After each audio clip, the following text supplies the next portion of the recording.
అమ్మో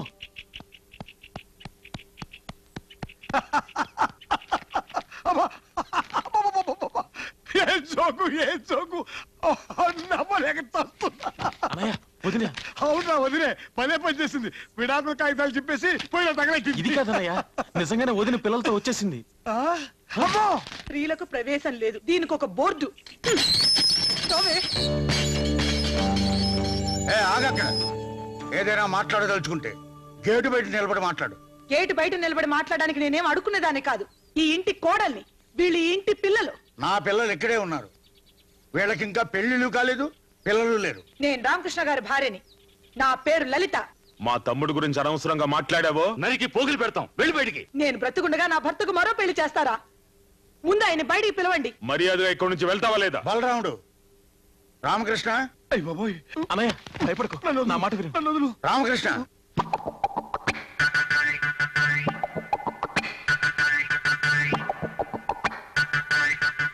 ఏంటి నాన్నగారు? ఏంటి అలా ఉన్నావు? ఏం లేదే. ఒంట్లో బాగోలేదా? బాగానే ఉంది. చూడు, ఇతనే నాని భర్త కాదా? మరి చెవండి, మన ఇద్దరం భార్య భర్తలు అని చెప్పండి. వీళ్ళు మన పిల్లలని చెప్పండి. మళ్ళీ పెళ్లి చేసుకోరని ధైర్యంగా చెప్పండి. అయ్యో, ఏంటేంటో అంటుంది. ఎవరు నాన్నగారు ఈవిడ? అదే నేను అడుగుతున్నాను. ఎవరో నీకు తెలీదా? నిజంగా తెలీదా? ఊరి దుర్మార్గుడా, నేనెవరో తెలీదు, ఈ పిల్లలు ఎవరో తెలీదు. నేను అనుకున్నట్టే జరిగింది. కొత్త పెళ్ళం వస్తుందన్న మోజులో మమ్మల్ని మర్చిపోతావా? మర్చిపోకపోవటానికి నీ దగ్గర రుజువు, ఆధారం ఏదైనా ఉందా? అదే పేరుకు తొడిగిన ఉంగరం లాంటిది ఏదైనా ఉందా? ఉంది. వీళ్ళిద్దరే నాకు ఆధారం. వీళ్ళు మన పిల్లలు కాదని, మీరు నా మెళ్ళ తాళి కట్టలేదని వీళ్ళిద్దరి మీద ఒట్టేసి చెప్పండి. ఇంకా రుజువు కావాలా? పిల్లండి మీ తమ్ముణ్ణి, కృష్ణమోహన్. కృష్ణమోహన్ చూసారా చూసారా ఎలా దాక్కుంటున్నాడో? అతన్ని పిలవండి, నిజమేమిటో అతనే చెప్తాడు. కృష్ణమోహన్, కృష్ణమోహన్. ఏంటి నాన్నగారు? ఈవిడెవరో నీకు తెలుసా? చెప్పు బాబు, నేను మీ వదినేనని, ఈ పిల్లలు మీ అన్నయ్య పిల్లలని చెప్పు బాబు.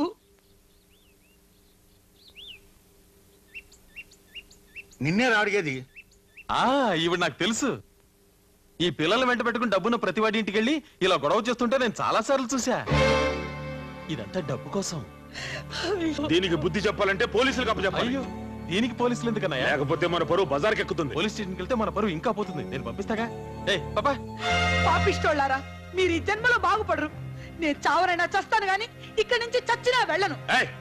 ఎవరికో పిల్లల్ని కనేసి ఈ కుటుంబానికి అంటకట్టాలని చూస్తున్నావా? పెంచడం కష్టమైతే ఏ నుయ్యో చూసుకో.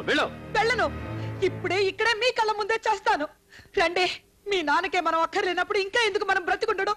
అందరూ కలిసి చద్దాం రండి.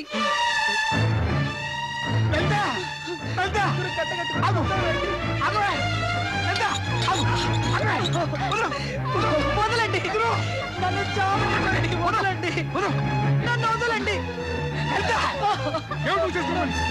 పిచ్చి వచ్చిందా? నువ్వు నా భార్యవే, వీళ్ళు మన కళ పిల్లలే. మీకోసమే కదా నేను ఇంత నాటకం ఆడింది. ఇంత జరిగే ఇంకెవరికి తెలిసినా పర్వాలేదు. రావే రా.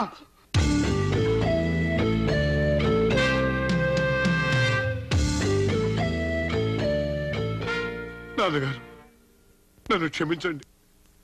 ఇన్నాళ్ళు మిమ్మల్ని అందరినీ మోసం చేశాను. నన్ను, నా భార్య బిడ్డల్ని మన్నించి క్షమించండి నాన్నగారు. క్షమించాలని ఒక్క మాట రండి నాన్నగారు. నన్ను క్షమించండి నాన్నగారు.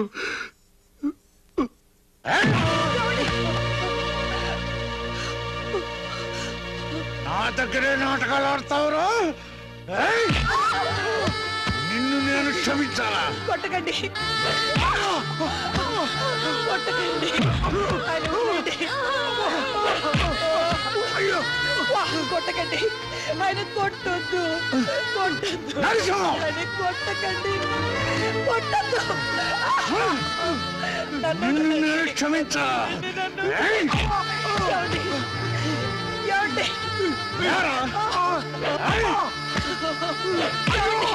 వదలండి, ఆయన వదలండి.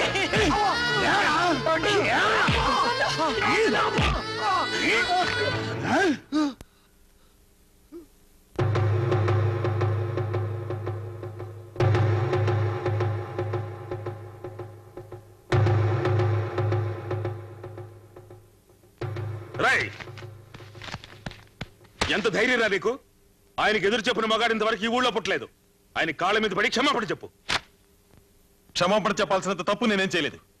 పెళ్లి చేసుకుని ఇద్దరు పిల్లల్ని గంటవేగా అన్నీ చేసిన తప్పు అది మీకు తప్పు అనిపించమో కానీ నాకు అనిపించడం లేదు. నన్ను చంపినా సరే నాన్నగారిని ఈ విషయంలో సమర్థించను.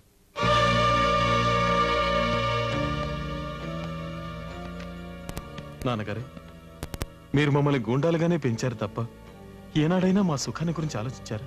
మా బతుకు జైలు కంటే హీనంగా ఉంది. మీకు మీ పగే ముఖ్యం, ఇక మేమెందుకు? బాలరాముడు, వీళ్ళిద్దరిని మెడబట్టు బయటికి చూస్తూ నిలబడ్డావరా? పట్టినట్టు నాకు ఇలాంటి బిడ్డలొద్దు.